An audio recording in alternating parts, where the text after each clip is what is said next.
মধ্যপ্রাচ্যের চলমান যুদ্ধ ১৩তম দিনে গড়ালেও তার শেষ হওয়ার কোনো লক্ষণ নেই, বরং প্রতিদিনই মধ্যপ্রাচ্যে থাকা মার্কিন ঘাঁটি ও ইসরায়েলি ভূখণ্ডে সর্বশক্তি দিয়ে হামলা চালাচ্ছে ইরান। যুক্তরাষ্ট্র ও ইসরায়েলও ইরানকে লক্ষ্য করে ব্যাপক বিমান হামলা চালাচ্ছে। মধ্যপ্রাচ্যে চলমান এই বিধ্বংসী যুদ্ধ বিশ্বজুড়ে এক চরম অস্থিরতা তৈরি করে, আর এই সংকটের সবথেকে বড় ফায়দা নিচ্ছে ভ্লাদিমির পুতিনের দেশ রাশিয়া।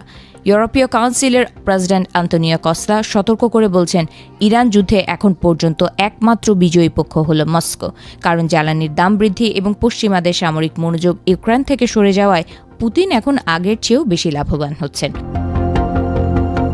গত ২৮ ফেব্রুয়ারি যুদ্ধ শুরু হওয়ার সময় তেলের দাম ছিল ব্যারেল প্রতি প্রায় $৭২.৪৮, কিন্তু যুদ্ধ দীর্ঘায়িত হতে থাকা মাত্র ১০ দিনে বেড়ে প্রতি ব্যারেল তেলের দাম ঠেকেছে $১১৯.৫০।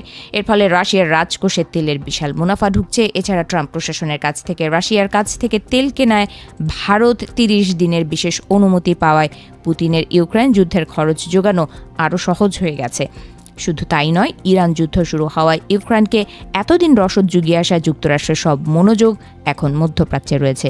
ইরানের মিসাইল হামলা থেকে নিজেদের ঘাঁটি ও ইসরায়েলকে বাঁচাতে দৈনিক শত শত ইন্টারসেপ্টর মিসাইল খরচ হচ্ছে তাদের।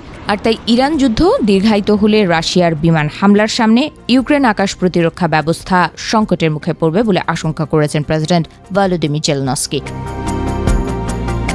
যুক্তরাষ্ট্রের কাছে ২৫টি প্যাট্রিয়ট ব্যাটারি চেয়েছে ইউক্রেন, কিন্তু মধ্যপ্রাচ্যে যুক্তরাষ্ট্রের নিজেদের এই প্যাট্রিয়ট প্রতিরক্ষা ব্যবস্থার প্রয়োজন পড়ছে। রিপোর্ট অনুযায়ী ইরান যুদ্ধের প্রথম ৫ দিনেই যুক্তরাষ্ট্র ও তার মিত্ররা প্রায় ৮০০টি প্যাট্রিয়ট মিসাইল ব্যবহার করে ফেলেছে, যার মূল্য $২.৪ বিলিয়ন।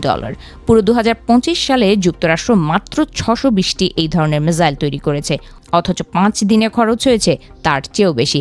এর ফলে ইউক্রেন তার প্যাট্রিয়ট ব্যাটারির জন্য পর্যাপ্ত মিসাইল নাও পেতে পারে। ফলে রুশ বাহিনীর কাছে তাদের আরও বিস্তীর্ণ ভূখণ্ড হারানোর ঝুঁকি আরও বাড়িয়ে দিচ্ছে। শুধু ইউক্রেন নয়, জাপান, দক্ষিণ কোরিয়া এবং তাইওয়ানও এখন চিন্তিত। বিশ্বে যুক্তরাষ্ট্রের মাত্র 10টি থার্ড প্রতিরক্ষা ব্যবস্থা আছে, যার একটি দক্ষিণ কোরিয়ায় মোতায়েন ছিল।